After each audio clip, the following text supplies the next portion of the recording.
My defense പാഠം നമ്മൾ ഇന്ന് ഡിസ്കസ് ചെയ്യാൻ പോകുന്ന 24 ജനുവരി ഹിന്ദു അനാലിസിസ് ആണ്. അതിൽ പ്രധാനമായിട്ട് നിങ്ങൾ വായിക്കേണ്ട ന്യൂസുകൾ, അതിൽ ചില കാര്യങ്ങൾ ഇമ്പോർട്ടൻ്റ് ആയ നോട്ടൊക്കെ ഉണ്ടാക്കേണ്ടതെന്നുണ്ടെങ്കിൽ അത് അത്തരം കാര്യങ്ങൾ, അതുപോലെ തന്നെ അതുമായി ബന്ധപ്പെട്ട മാപ്പ് സ്റ്റഡീസ്, ഇത്തരം കാര്യങ്ങൾ നമ്മൾ ഇതിന്റെ ഭാഗമായിട്ട് ഡിസ്കസ് ചെയ്യുന്നത്. അപ്പം UPSC അതിലേക്ക് പോകുന്നതിന് മുന്നായിട്ട് ഈ ചാനൽ സബ്സ്ക്രൈബ് ചെയ്യുക. അതുപോലെ തന്നെ UPSC KS ബന്ധപ്പെട്ട കാര്യങ്ങൾ മെറ്റീരിയൽസ് പ്രൊവൈഡ് ചെയ്യുന്ന ടെലിഗ്രാം ചാനലിലൂടെയാണ്. ടെലിഗ്രാം ചാനൽ ലിങ്ക് ഡിസ്ക്രിപ്ഷൻ ബോക്സിൽ അവൈലബിൾ ആണ്. അപ്പോൾ നിങ്ങൾ വളരെ കുറഞ്ഞ ഫീസിൽ UPSC അല്ലെങ്കിൽ KS പഠനം നടത്തണമെന്ന് ആഗ്രഹം ഉണ്ടെങ്കിൽ നമ്മുടെ PCM programme, prelims cum mains programme നടക്കുന്നുണ്ട്. അതിനെക്കുറിച്ച് കൂടുതൽ അറിയാനായിട്ട് ഡിസ്ക്രിപ്ഷൻ ബോക്സിലെ നമ്പറുമായിട്ട് ബന്ധപ്പെടാവുന്നതാണ്. ഫസ്റ്റ് ഇത് ന്യൂസ് ഉണ്ടായിരുന്നത് ജസ്റ്റ് ഈ ഒരു ഒമിക്രോൺ കമ്മ്യൂണിറ്റി ട്രാൻസ്മിഷൻ എന്നുള്ള ഇത് പറയുന്നുണ്ട്. ജസ്റ്റ് നിങ്ങൾ ഓൾറെഡി ഇപ്പോൾ ഒമിക്രോണുമായി ബന്ധപ്പെട്ടും കോവിഡുമായി ബന്ധപ്പെട്ട് ധാരാളം ഇഷ്യൂസ് നടന്നുകൊണ്ടിരിക്കുന്നതാണ്. നിങ്ങൾ കണ്ടിന്യൂസ് വായിച്ചുകൊണ്ടിരിക്കുന്നുണ്ടാവും. നമ്മൾ പല പ്രാവശ്യം പറഞ്ഞതാണ്. സമയത്ത് കമ്മ്യൂണിറ്റി ട്രാൻസ്മിഷൻ എന്താന്നുള്ളത് ജസ്റ്റ് ഒന്ന് മനസ്സിലാക്കി വെക്കാം. ഓക്കെ. പിന്നെ അതുപോലെ തന്നെ ഇതിൽ ഈ ഒരു ഡൽഹി മിനിസ്റ്ററിന്റെ ED അറസ്റ്റ് ഉണ്ടാവും എന്ന് പറയുന്നുണ്ട്. അപ്പൊ ജസ്റ്റ് നിങ്ങൾ അതിൽ പൊളിറ്റിക്കൽ ന്യൂസ് നോക്കണമെന്നില്ല, പക്ഷെ EDന്റെ ബന്ധപ്പെട്ട ആ എൻഫോഴ്സ്മെന്റ് ഡയറക്ടറേറ്റ് എന്നുള്ള ആ ഒരു എന്ത് ചെയ്യാം ഇൻസ്റ്റിറ്റ്യൂഷനെ ബന്ധപ്പെട്ട കാര്യങ്ങൾ നോക്കി വെക്കാം. അത് നമുക്ക് നമ്മുടെ എൻഫോഴ്സ്മെന്റ് ഏജൻസീസ് ബന്ധപ്പെട്ട കാര്യങ്ങളും അതുപോലെ തന്നെ മണി ലോണ്ടറിംഗ് ബന്ധപ്പെട്ട കാര്യങ്ങളിലൊക്കെ നമുക്ക് എന്ത് ചെയ്യാം അറിയേണ്ട ടോപ്പിക്കാണ്. പിന്നെ അതുപോലെ മറ്റൊരു ടോപ്പിക് ഉണ്ടായിരുന്നത് എന്ത് ചെയ്യുന്നുണ്ട്, അരുണാചൽ പ്രദേശ് PLAന്റെ അവിടെ നിന്ന് എന്ത് ചെയ്തിട്ടുണ്ട്, നമ്മുടെ പീപ്പിൾ ലിബറേഷൻ ആർമി ചൈന എന്ത് ചെയ്തിട്ടുണ്ട്, ഈ ഒരു കുട്ടീനെ കാണാതായിരുന്നു, കണ്ടെത്തി എന്നുള്ള സംഗതിയാണ് വന്നത്. ഈ സമയത്ത് നമ്മുടെ Arunachal China border, India China border just മനസ്സിലാക്കി വെക്കൽ നല്ലതാണ്. അത് നമുക്കൊരു മാപ്പ് നമുക്ക് എന്ത് ചെയ്യാം ജസ്റ്റ് മനസ്സിലാക്കാം. ഇന്ത്യ ചൈന ബോർഡർ പ്രധാനമായിട്ടും ഇഷ്യൂസ് നടക്കുന്നത് എവിടെയൊക്കെയാണെന്നുള്ളത് ജസ്റ്റ് ഐഡിയ അറിഞ്ഞിരിക്കാൻ നല്ലതാണ്. ഇന്ത്യ ചൈന ബോർഡർ നോക്കുകയാണെങ്കിൽ പ്രധാനമായിട്ടും 3 ഏരിയയിലാണ് നമ്മൾ ഇഷ്യൂസ് ഉള്ളത്. ഒന്ന് ഈ ഒരു ഇപ്പൊ ഇന്ന് ഉണ്ടായത് ഇഷ്യൂ ബന്ധപ്പെട്ട കാര്യങ്ങളൊന്നും അല്ലെങ്കിൽ കൂടി ഇന്ത്യ ചൈന ബോർഡർ മനസ്സിലാക്കി വെക്കാൻ വേണ്ടിയാണ്. അരുണാചലും ചൈനയും ബോർഡർ ചെയ്യുന്ന സ്ഥലം, ഈ ഒരു ഏരിയ ആണ് ഇന്ത്യ ചൈന ബോർഡർ ചെയ്യുന്നത്, കണ്ടാൽ മനസ്സിലാവും.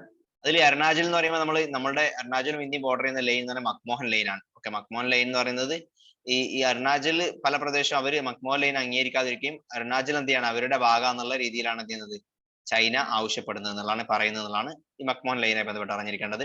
ഇവിടെ തവാങ് ഒക്കെ ഉള്ളത് കേട്ടോ. പിന്നെ നമ്മുടെ ഈ ഒരു സിക്കിമിന്റെ ബോർഡറിൽ ചൈനയായിട്ട് ബോർഡർ ചെയ്യുന്നുണ്ട്, ചെറിയ ഇഷ്യൂ ഉണ്ട്, ദോക്ലാം ഇഷ്യൂ ഒക്കെ. പിന്നെ ഉള്ളത് വെസ്റ്റേൺ ബോർഡറിലാണ് ഇഷ്യൂ വരുന്നത്. ഈ ഒരു ഏരിയ പാകിസ്ഥാൻ ചൈനക്ക് ഗിഫ്റ്റ് ആയി കൊടുത്താണ്, അതൊന്നും ഇന്ത്യന്റെ ഏരിയ ആണ്. അതുപോലെ തന്നെ എന്ത് ഇവിടെ ഈ ഒരു ചൈന ഒക്യുപ്പൈ ചെയ്ത ഏരിയ നമുക്ക് കാണാൻ പറ്റും. ഓക്കെ, LAC ആണ്, ഫാക്ച്വൽ കൺട്രോൾ എന്നുള്ള ഈ ഒരു ഏരിയ. ഓക്കെ, ആ ഒരു ചൈനയുടെ ബോർഡർ. ഇപ്പൊ ചൈന ബോർഡർ ചെയ്യുന്ന സ്റ്റേറ്റുകൾ മനസ്സിലാക്കി വെക്കുക, ലഡാക്ക്, ഉത്തരാഖണ്ഡ്, അതുപോലെ തന്നെ ഹിമാചൽ പ്രദേശ്, സിക്കിം, അരുണാചൽ പ്രദേശ്, ഇത്രയും സ്റ്റേറ്റ് ആണ് എന്ത് ചെയ്യുന്നത് ഇന്ത്യയിൽ നിന്ന് ചൈന ആയിട്ട് ബോർഡർ ചെയ്യുന്നത്. അപ്പൊ ജസ്റ്റ് ആ ചൈന ബോർഡർ ബന്ധപ്പെട്ട കാര്യങ്ങൾ മനസ്സിലാക്കി വെക്കുക, അത്ര അതിൽ അറിഞ്ഞിരിക്കേണ്ടതുള്ളൂ. പിന്നെ ഫസ്റ്റ് പേജിലെ ന്യൂസ് ജസ്റ്റ് നിങ്ങൾ വായിച്ചാൽ മതി. എത്രത്തോളം നമുക്ക് UPSC point of view important ആയിട്ടുള്ള കാര്യങ്ങളല്ല. ഇവിടെ എലിഫന്റ് കോറിഡോർ വെസ്റ്റ് ബംഗാളിൽ എന്ത് ചെയ്യുന്നുണ്ട്, റിസ്റ്റോർ ചെയ്യുന്നുണ്ട് എന്നുള്ള ഒരു ന്യൂസ് ഉണ്ടായിരുന്നു. ഈ സമയത്ത് എലിഫന്റുമായി ബന്ധപ്പെട്ട കാര്യങ്ങൾ ജസ്റ്റ് നോക്കി വെക്കുക. അതുപോലെ തന്നെ മാൻ അനിമൽ കോൺഫ്ലിക്റ്റ് ഉണ്ടാവുന്നുണ്ട്. അത് ഹ്യൂമൻ എലിഫന്റ് കോൺഫ്ലിക്റ്റ് ഉണ്ടാവാറുണ്ട്. അതുപോലെ തന്നെ മാൻ അനിമൽ കോൺഫ്ലിക്റ്റ് ഈ സമയത്ത് നോക്കി വെക്കുക. അത് ഉണ്ടാവാനുള്ള കാരണങ്ങൾ, അത് പരിഹരിക്കാൻ നമുക്ക് ചെയ്യാൻ പറ്റുന്ന കാര്യങ്ങളും ഇതിന്റെ ഭാഗമായിട്ടൊന്ന് മനസ്സിലാക്കി വെക്കാൻ നല്ലതാണ്. ഓക്കെ, ഈ ഒരു ന്യൂസിന്റെ ആംഗിളിൽ. പിന്നെ ഇവിടുത്തെ റീജിയണൽ ന്യൂസ് ആണ്, ജസ്റ്റ് ഒന്ന് വായിച്ച് ഇതാക്കിയാൽ മതി, പ്രത്യേകിച്ച് ഇമ്പോർട്ടന്റ് അല്ല. നിങ്ങളുടെ റീജിയണൽ ന്യൂസ് ഒന്ന് വായിക്കാം. പിന്നെ നമുക്ക് ഇമ്പോർട്ടന്റ് ആയിട്ട് വരുന്നത് എഡിറ്റോറിയലിലാണ് ഇമ്പോർട്ടന്റ് ആയിട്ട് വരുന്നത് ടോപ്പിക് വരുന്നത്. ഡൽഹി ബേസ്ഡ് എഡിഷൻ, അതുകൊണ്ട് ഡൽഹി റീജിയണൽ ന്യൂസ് ആണ് കൂടുതൽ.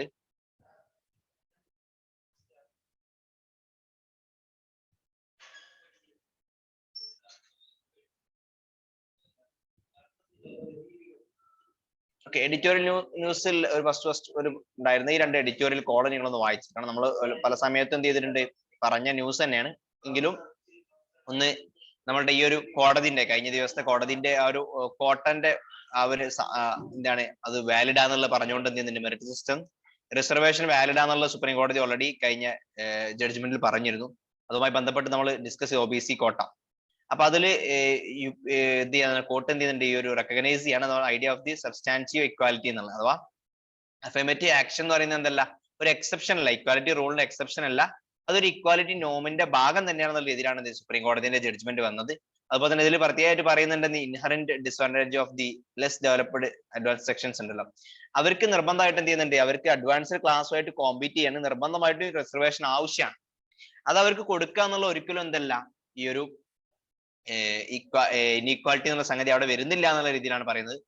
Good performance in the examination does not reflect the hard work but does not always reflect merit. Okay, അതുപോലെ തന്നെ നല്ല ഗുഡ് പെർഫോമൻസ് പറയുന്നത് എന്താണ്, ഹാർഡ് വർക്കാണ് റിഫ്ലക്ട് ചെയ്യുന്നത്. അതേ സമയത്ത് എന്തല്ല എല്ലാ സമയത്തും മെറിറ്റ് തന്നെ ആവണമെന്നില്ല. ഓക്കെ, വൺസ് ഓൺ മേക്കിങ്ങിന്റെ മുകളിൽ, കാരണം അത് കൂടാതെ മറ്റുള്ള പല ഫാക്ടേഴ്സും എന്ത് ചെയ്യുക, അതിനെ ഇൻഫ്ലുവൻസ് ചെയ്യാന്നുള്ളതാണ്. ഓക്കെ, നമ്മൾ ഓൾറെഡി കഴിഞ്ഞ ക്ലാസ്സിൽ പറഞ്ഞതായിരുന്നു. കാരണം ഇപ്പം ഫാമിലി ബാക്ക്ഗ്രൗണ്ടും ഫാമിലി ചെറുപ്പം മുതലേ കിട്ടുന്ന നല്ല എഡ്യൂക്കേഷനും കാര്യങ്ങളൊക്കെ സ്വാഭാവികമായിട്ട് കിട്ടുന്നത് ഈ അഡ്വാൻസ് സെക്ഷൻസിനാണ്. അത് പല കാരണങ്ങൾ കൊണ്ട് ഡിസ്അഡ്വാൻസ് സെക്ഷൻസിന് കിട്ടുന്നില്ല എന്നുള്ളതാണ്.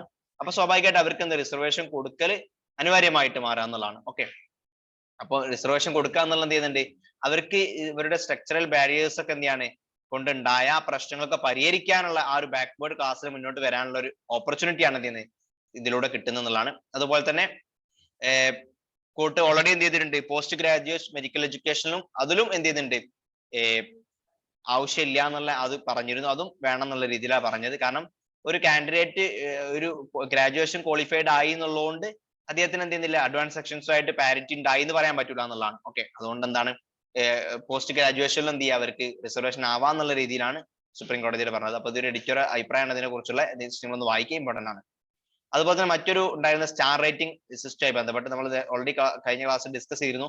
എംവിഒഎം അസസ്മെന്റ് എന്ത് ചെയ്യാണ്, പെട്ടെന്ന് സ്പീഡായി ചെയ്യുകയാണെങ്കിൽ അത്തരം സ്റ്റേറ്റുകളെ സ്റ്റാർ മേക്കിംഗ് എന്നുള്ള ഒരു പ്രോഗ്രാം സെൻട്രൽ ഗവൺമെന്റ് കൊണ്ടുവരുന്നിരുന്നു. അപ്പൊ അത് ചില എംവിഒഎമ്മിന്റെ പ്രശ്നങ്ങളൊക്കെ ഉണ്ടാക്കാം എന്നുള്ള രീതിയിൽ എന്ത് ചെയ്യുന്നുണ്ട് വരുന്നുണ്ട്. നമ്മൾ ഈസ് ഓഫ് ഡൂയിങ് ബിസിനസ് ഒക്കെ കൂടാൻ വേണ്ടിയൊക്കെയാണ് ഇത് പറയുന്നത്. അത് എംവിഒഎം ഇമ്പാക്ട് അസസ്മെന്റ് എന്ത് ചെയ്യുന്നുണ്ട്, എക്കോളജിക്കൽ കോസ്റ്റ് നോക്കുന്നതിൽ പ്രധാനപ്പെട്ട ഡെവലപ്പ് ഇൻഫ്രാസ്ട്രക്ചർ കാര്യങ്ങളൊക്കെ ഉണ്ടാക്കുമ്പോൾ അത് എന്ത് ചെയ്യാണ്, എക്കോളജിനെ എത്രത്തോളം ബാധിക്കും എന്നുള്ളത് മെഷർ ചെയ്യാനുള്ള സംഗതിയാണ് എന്ത് നമ്മുടെ EIA, എൻവയോൺമെന്റ് ഇമ്പാക്ട് അസസ്മെന്റ്. ആ എൻവയോൺമെന്റ് ഇമ്പാക്ട് അസസ്മെന്റ് കൊടുക്കുമ്പോൾ അത് സ്പീഡായിട്ട് കൊടുക്കുന്ന സംസ്ഥാനങ്ങൾക്ക് സ്റ്റാർ റേറ്റിംഗ് ചെയ്യുന്ന പ്രോഗ്രാം ആയിരുന്നു ഈ കൊണ്ടുവന്നത്.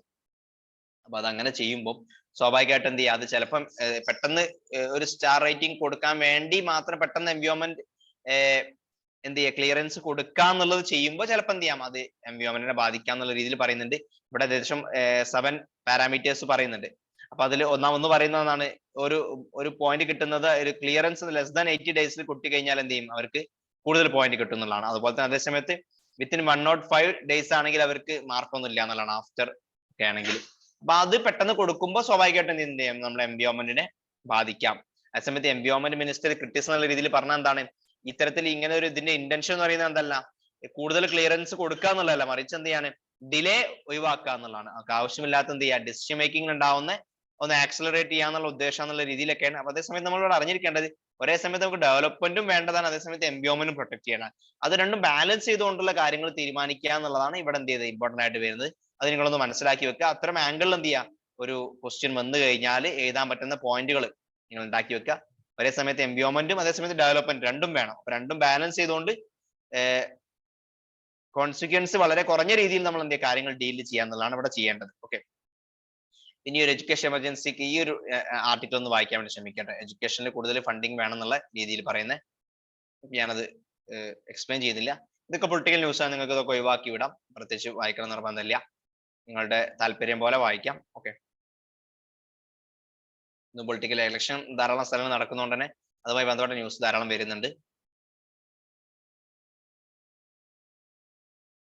പിന്നെ കൊറോണന്റെ റിപ്പീറ്റഡ് ക്വസ്റ്റ്യൻസിന് ഇത് വായിക്കണം എന്നില്ല, കാരണം കൊറോണ ബന്ധപ്പെട്ട എഡിറ്റോറിയൽസ് ഒക്കെ വരുന്ന സമയത്ത് നിങ്ങൾ എന്ത് മനസ്സിലാക്കി വെച്ചാൽ മതി. ഓക്കെ, കാരണം ഇപ്പൊ ഒരു നടന്നുകൊണ്ട് പാൻഡമിക് ആയതുകൊണ്ട് തന്നെ അതിന് ന്യൂസ് വന്നുകൊണ്ടേയിരിക്കും. പിന്നെ ഒരു തേർഡ് ഡോസ് നിമിത്തം CIA കൂടുതലായിട്ട് ഹയർ CSR ലെവി വേണമെന്ന് പറയുന്നുണ്ട്. അഥവാ നമ്മളുടെ confederation of the industries, okay, Indian industry എന്ന് പറയുന്നത് CA ആണ് ആവശ്യപ്പെട്ടത്. കൂടുതലായിട്ട് CSIR എന്ത് ചെയ്യണം, ഒരു 1% എക്സ്ട്രാ വേണം എന്നുള്ളതാണ്. ഓൾറെഡി അവർക്ക് 2% ഉണ്ട്. അപ്പൊ ഈ സമയത്ത് നിങ്ങൾ അറിഞ്ഞിരിക്കുന്നത് എന്താ CSR എന്നുള്ളത് അറിഞ്ഞിരിക്കുക എന്നുള്ളതാണ് ഇമ്പോർട്ടന്റ് ആയിട്ട് വരുന്നത്. കാരണം CSR പോളിസി എന്നുള്ള എന്താ, നമ്മളുടെ കോർപ്പറേറ്റ് സോഷ്യൽ റെസ്പോൺസിബിലിറ്റി എന്ന് പറയും. അപ്പൊ അത് എന്താണ് പറയുന്നത്, കണ്ടീഷൻസ് പറയുന്നത് എന്താണ്, ഇന്ത്യയിൽ ഇത് വന്നിട്ടുള്ളത് നമ്മുടെ ഏത് ആക്ട് പ്രകാരമാണ്, section 135 of the companies act പ്രകാരമാണ് എന്ത് ചെയ്യുന്നത് ഈ ഒരു CSIR വന്നത്.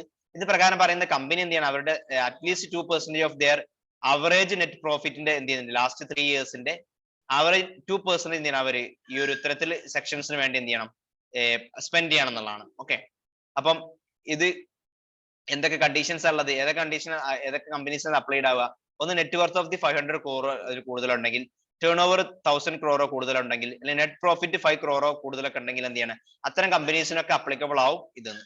അതിന്റെ ആക്ടിവിറ്റീസ് എന്ന് പറയുന്നത് എന്താണ്? Hunger, poverty, malnutrition, promotion of the education, environment protection, protection of the national heritage, ഇത്തരം മേഖലയിലൊക്കെയാണ് എന്ത് അവർ സ്പെൻഡ് ചെയ്യേണ്ടത്. ഓക്കെ, അപ്പം ഏതൊക്കെ CSR എല്ലാം എന്ന് പ്രത്യേകം പറയുന്നുണ്ട്. കാരണം അവരിപ്പം എംപ്ലോയീസിനെ മാത്രം ബെനിഫിറ്റ് ചെയ്യുന്ന കാര്യങ്ങളിലേക്ക് അവർ സ്പെൻഡ് ചെയ്യുകയാണെങ്കിൽ അതെന്തല്ല, അത് ഇതായിട്ട് കൂട്ടൂല. അതുപോലെ തന്നെ എന്ത് ചെയ്യാണ്, ഡയറക്ട്ലി ടു ഇൻഡയറക്ട്ലി ഒരു പൊളിറ്റിക്കൽ പാർട്ടിക്ക് കൊടുക്കുന്ന സ്പെൻഡിങ് എന്തായിട്ട് കൂട്ടില്ല, CSIR കൂട്ടില്ല എന്ന് പറയുന്നത്. അതല്ലാതെ സെപ്പറേറ്റ് ആയിട്ട് എന്ത് ചെയ്യണം, എഡ്യൂക്കേഷൻ, എൻവയോൺമെന്റ്, ഹെൽത്ത് ഇത്തരം ഏരിയയിൽ തന്നെ എന്ത് ചെയ്യണം, അവർ സ്പെൻഡ് ചെയ്യണം.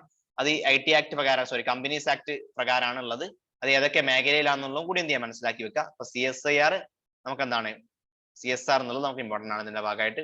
അതാണ് ഈ ഒരു ന്യൂസിൽ അറിഞ്ഞിരിക്കേണ്ട കാര്യം. അതുപോലെ തന്നെ മറ്റൊരു ഏരിയ നിങ്ങൾ അറിഞ്ഞിരിക്കേണ്ട ഒരു ഏരിയ എന്ന് പറയുന്നത് പെറു എന്ത് ചെയ്തിട്ടുണ്ട്, എൻവയോൺമെന്റ് എമർജൻസി പ്രഖ്യാപിച്ചിട്ടുണ്ട്. അവിടെ ഓയിൽ സ്പിൽ ഉണ്ടായതിന്റെ പേരിലാണ്. അപ്പൊ ഈ ഒരു ടോങ്കയെന്നൊക്കെ ഓൾറെഡി ഒരു നമ്മൾ റീസെന്റ് ഇപ്പൊ നമ്മൾ പറഞ്ഞിരുന്ന ഒരു വോൾക്കാനിക് കറപ്ഷൻ ഒക്കെ ഉണ്ടായിരുന്നത് ടോങ്കയുമായി ബന്ധപ്പെട്ട്. പിന്നെ ഇവിടെ ഈ ഓയിൽ സ്പില്ലേജ് ഉണ്ടായതുകൊണ്ട് തന്നെ അവിടെ എൻവയോൺമെന്റലി ഭയങ്കര പൊല്യൂഷൻ വന്നവിടെ കാര്യങ്ങൾ ഉണ്ടായതുകൊണ്ട് അവിടെ എൻവയോൺമെന്റ് എമർജൻസി പ്രഖ്യാപിച്ചിട്ടുണ്ട്. ജസ്റ്റ് ആ ഒരു നിങ്ങൾ എന്താണ് ഓയിൽ സ്പില്ലിന്റെ ഇമ്പാക്റ്റും കാര്യങ്ങളും മനസ്സിലാക്കി വെക്കുക. ഈ സമയത്ത് നമുക്ക് എന്ത് ചെയ്യാം, പെറുവിന്റെ മാപ്പ് ജസ്റ്റ് ഒന്ന് നോക്കി വെക്കൽ നല്ലതാണ്. ഓക്കെ, സൗത്ത് അമേരിക്ക മാപ്പിൽ പെറു ഇതാണ് വരുന്നത്, പെറു റീജിയൻ വരുന്നത് എവിടെയാണ്. പെറുവിനെ ബോർഡർ ചെയ്യുന്നത് സൗത്ത് പസഫിക് ഓഷ്യനിലേക്ക് ബോർഡർ ചെയ്യുന്നുണ്ട്. പെറുവിന് അത് കൂടാതെ ബോർഡർ ചെയ്യുന്ന രാജ്യങ്ങൾ, പെറുവിലൂടെ നമുക്ക് ഇക്വേറ്റർ കടന്നു പോകണ കാണാൻ പറ്റും. ഇക്വേറ്റർ കടന്നു പോകുന്ന ബ്രസീല്, കൊളംബിയ, പെറു, ഇക്വഡോർ ഈ രാജ്യങ്ങൾ പെറുവിലൂടെ എന്ത് ചെയ്യുന്നുണ്ട്, ചെറിയ തോതിൽ കടന്നു പോകുന്നുണ്ട്. അപ്പൊ അവിടെ പെറുവിനെ ബോർഡർ ചെയ്യുന്ന രാജ്യങ്ങൾ നോക്കി വെക്കുക. ഒന്ന് ഇക്വഡോർ, അതുപോലെ തന്നെ കൊളംബിയ, ബ്രസീല്, ബൊളീവിയ, ചിലി ഇത്തരം രാജ്യങ്ങളാണ് എന്ത് ചെയ്യുന്നത്, പെറുവിനെ ബോർഡർ ചെയ്യുന്നത്.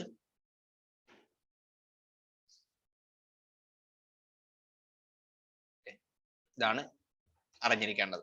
ജസ്റ്റ് ആ ഒരു മാപ്പ് അറിഞ്ഞിരിക്കുക. ഇവിടെ north America south America connection ഉണ്ട്. കണക്ട് ചെയ്യുന്ന അതിനെ പറയുന്നത് ഇസ്തുമസ് പനാമ എന്ന് പറയും. അതാണ് അതിൽ അറിഞ്ഞിരിക്കേണ്ടത്. പിന്നെ ഈ മണി വൈസ് എന്ന ന്യൂസ് അത്രത്തോളം ഇമ്പോർട്ടന്റ് അല്ല. പിന്നെ സ്പോർട്സ് ന്യൂസ് ആണ് വരുന്നത്. ഇത്രയാണ് നമുക്ക് ഇന്നത്തെ ന്യൂസിൽ, കുറച്ച് ന്യൂസ് കുറവാണ്. പ്രധാനമായിട്ടും നിങ്ങൾ അറിഞ്ഞിരിക്കേണ്ട, നിർബന്ധമായിട്ട് നിങ്ങൾ വായിച്ചിരിക്കേണ്ട ന്യൂസ് ആയിട്ടും പറയാൻ പറ്റുന്നത്. അപ്പൊ നമുക്ക് എന്ത് ചെയ്യാം, മറ്റൊരു ന്യൂസുമായിട്ട് ഉടൻ കാണാം.